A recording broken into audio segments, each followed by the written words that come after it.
Major cities. You might think being in a desolate, apocalyptic city is cool, but when 1 million zombies want to eat you alive, you will be saying otherwise. Luckily, I'm here to help you not get eaten by them. But first, we need to understand what actually makes cities so terrible to stay in. Firstly, major cities concentrate millions into the concrete jungle. Every person that survives the initial outbreak becomes competition for the same very limited resources, which is not ideal. The infrastructure designed for normal life becomes obstacles to survival when society collapses, and nobody's maintaining anything anymore. Escape routes are limited to a few main paths that would instantly clog up with abandoned vehicles and desperate people. Traffic jams would trap vehicles for miles, with literally no movement possible. All it takes is one grandma messing up on the road, and you're stuck in your car while chaos erupts around you. After military intervention, there would likely be collapsed buildings blocking entire streets and tons of concrete piled up everywhere. The authorities, if they're even still around, implement quarantine zones, basically sealing people inside to die. Nothing better than rotting alive because Uncle Sam doesn't want me to go full Rick Grimes out there. Riots and looting would start within hours of the initial panic. We've seen this happen during regular disasters. Imagine during an apocalypse. The military would likely bomb densely populated areas or urban zones to contain biological threats. They'd rather sacrifice a city than lose a country. So yeah, cities are not the place to go during an apocalypse. But there are even worse places to be. The next place kills you before you even know you're infected. Hospitals. Despite hospitals being designed to save your life, they would become the fastest way to lose it. Everyone who's sick or injured rushes there first, turning hospitals into ground zero for whatever nightmare's happening. Not to mention the hundreds of people that are already in there waiting for treatment before the outbreak. But this isn't the only reason you should stay away. There's only so many beds, so many doctors, and when thousands show up, it's completely fucked. Medical staff would likely flee to save their own families or become infected themselves trying to help. Emergency rooms designed for maybe dozens of patients suddenly receive thousands of desperate, sick people. The concentration of illness in one building creates super spreading events where one infected person can contaminate hundreds. So here's what actually kills you. Whatever caused the apocalypse spreads fastest where sick people gather, like a diseased person convention. Yucky. Desperate people fight over antibiotics and painkillers, turning the ER into a war zone. You'll catch the plague just walking through the automatic doors, assuming they still work. But if you thought hospitals are bad, the next one has to be one of the dumbest ones ever.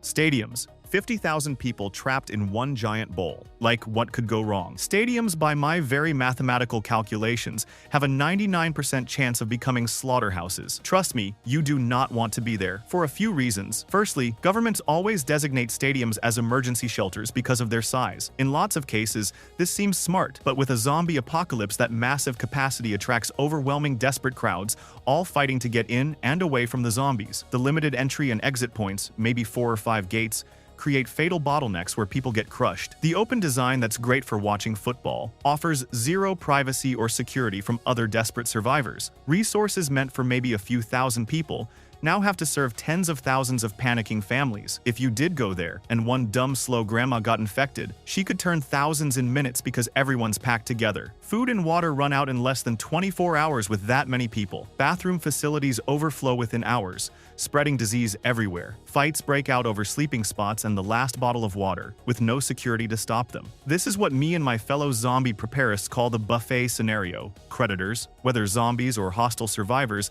sweep through packed crowds like an all-you-can-eat feast. It's a nightmare scenario. I would say promise you won't go there, but I'd rather you go to a stadium than some of the later places on the list. But first, we need to look at public transportation. Public transportation hubs. Everyone's trying to leave at once, but spoiler alert, nobody's going anywhere. Airports, train stations, bus terminals, they all become graveyards of abandoned luggage and crushed dreams. And if you're thinking about escaping through one, let me stop you right there. Transportation hubs funnel entire populations through tiny bottlenecks called gates and platforms. These systems that barely work on an average Tuesday completely collapse when everyone wants out now. TSA security checkpoints that already take forever, they become violent confrontation zones as crowds bulldoze through. And here's the kicker. The ventilation systems in these sealed buildings, they're basically distributing the zombie virus like it's complimentary peanuts. Planes get grounded because pilots noped out, trains stop because conductors have families too, buses, forget about it. Within hours, all that abandoned luggage becomes an obstacle course while you're running for your life.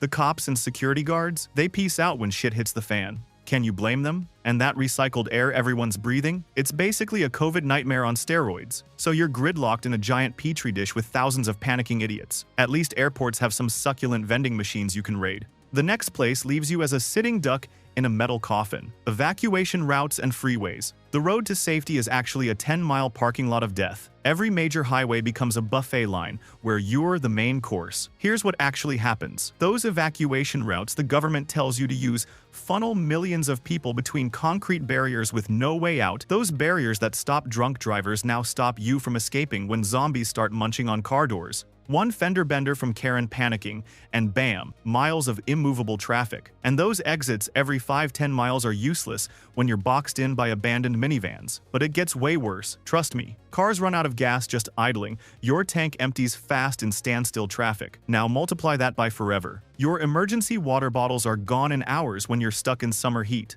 And here's the fun part. Marauders literally go car to car like they're trick-or-treating, except they want your supplies, not candy. Not to mention the fact that the military might just drone strike the whole highway to contain the outbreak. Nothing says freedom like being vaporized in your Honda Civic. You're basically gift-wrapped for whatever wants to eat you. Zombies can literally walk faster than traffic moves. Speaking of bad choices, the next place is where everyone goes first like absolute morons. Grocery stores and big box retailers. The first place everyone thinks to go is the absolute worst place to be. These stores become war zones before the zombies even show up. Black Friday looks like a peaceful meditation compared to an apocalyptic Walmart. Everyone has the same brilliant idea to raid the grocery store. Within hours of the first emergency broadcast, those shelves are emptier than my soul. People aren't just arguing over the last toilet paper like in lockdown. They're literally killing just for bottled water. Those nice wide aisles perfect for shopping become death funnels with no cover when Karen starts swinging a machete over the last can of beans. The chaos is immediate. Riots don't start gradually, they explode the second someone reaches for something someone else wants. By day 2, armed gangs are controlling any leftover resources while they take them like it's their drug corner. Bodies start piling up from trampling and violence before the zombies even arrive. Violence erupts instantly when resources vanish, human nature at its finest. You're guaranteed to catch whatever plague is going around just from being in those narrow aisles. And even if you survive the initial Black Friday from hell, empty stores become ambush sites. Now, if you're learning something that might save your life, hit subscribe. It really helps me out. But the next one is one of the dumbest. Military bases. All those weapons and walls just painted a massive target that says, "Come raid me." Every desperate group with 2 brain cells wants those military goodies. But here's why that fortified paradise becomes your tomb. Every civilian within 100 miles rushes the gates, thinking the military will protect them. Wrong. Uncle Sam doesn't care about you, dude. Meanwhile, every raider gang, militia group, and random psycho with a truck wants in too. But if you manage to get lucky and get in, those badass fortifications work both ways. And once you're in, and shit goes sideways, limited supplies meant for 500 soldiers can't support 5,000 desperate refugees. Civilian mobs as well as zombies hungry for flesh rush the gates. Guards can't mow down thousands of Americans. At least not for long. Different military units start beef over who controls what. The army guys want the weapons, the Air Force wants the vehicles, everybody wants the food. Ammunition is gone in days. Food rations get stretched so thin, people start eating MREs from 1987. Organized raider groups lay siege because they know exactly what's inside. It's like Amazon Prime for apocalypse supplies. You're literally standing in the middle of a 4-way war, military versus civilians versus raiders versus zombies, and everyone has guns. And as soon as the chain of command breaks, it's every soldier for themselves, and they have bigger guns than you. Those weapons meant to protect democracy become the thing that turns the base into the world's deadliest shooting gallery. But at least you might have a chance with soldiers, if you're lucky. The next place is full of killers who were already locked up for a reason. Prisons. When all the officers abandon their post to get to their families, prisons become thunderdomes where only the most violent psychopaths survive, if they don't rot to death in their cells. Guards immediately abandon their posts because family comes first. That leaves murderers, rapists, and people who eat faces for fun, now with access to the whole facility. Those electronic locks keeping everyone separated fail when the backup power dies after a few days. Suddenly, you've got entire cell blocks of people who were already violent before the apocalypse made murder legal. The gangs that were barely controlled with guards now have a free-for-all territory war. The nightmare unfolds fast. Electronic doors pop open. Everyone's free. These aren't shoplifters. These are people doing life sentences for dark things. They raid the armory first. Medical supplies get destroyed in riots within hours. Maximum security becomes maximum danger, with nobody to stop the absolute worst humans from doing whatever they want. And if you're trapped in there, you're either joining a gang or becoming somebody's lunch. You're trapped with people who couldn't follow rules when we had rules. These psychos were already violent in a controlled environment. Imagine them with no consequences. At least criminals are predictably terrible. The next place has killers you'd never expect: zoos and animal ranches.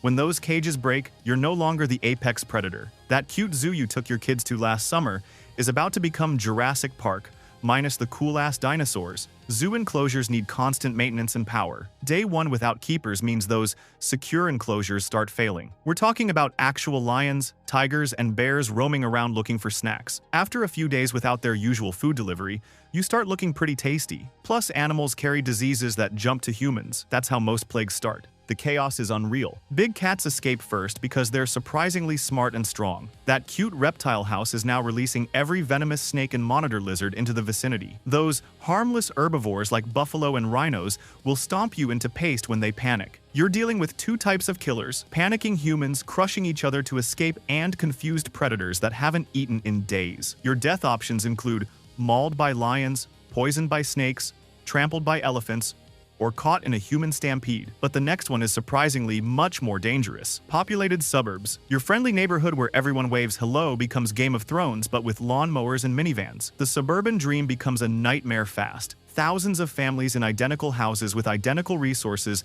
that run out at the exact same time. When the power dies, when the water stops, when the food's gone, everybody looks at their neighbor's house. That homeowners association that complained about your lawn is now a violent gang protecting their street. Karen, who used to call the cops about loud music, is leading raids on other cul-de-sacs. Trust disappears faster than toilet paper. In March 2020, watch your perfect neighborhood implode. House-to-house raids start within days, not by strangers, by people you've barbecued with. The Johnsons have a generator, but not for long. The Smiths stockpiled water, so it's time for a visit. Disease spreads through connected yards. Your kids played together, now you're sharing the plague. Every driveway has an armed dad, ready to shoot anyone who steps on their property. When the whole neighborhood loses power and water simultaneously, it's absolute chaos. Different streets literally go to war over the one working well. Soccer moms become killers when their kids are hungry. Never underestimate suburban rage. Disease jumps from house to house faster than gossip. You're surrounded by desperate families with guns who know exactly what you have because they've been to your garage sale. That American dream suburban paradise is a pressure cooker of paranoia and violence waiting to explode. At least in suburbs you can run somewhere. Islands trap you forever. Isolated islands.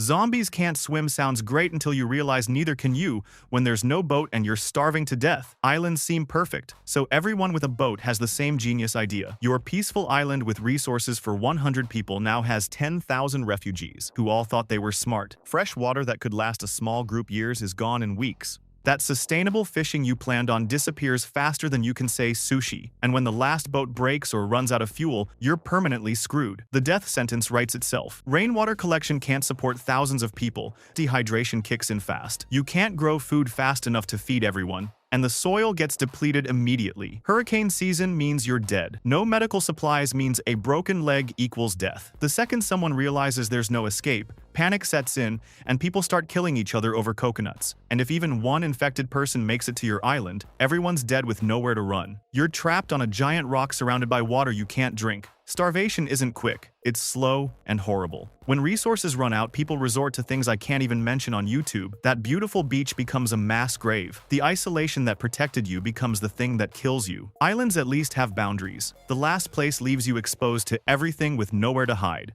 Remote flatlands.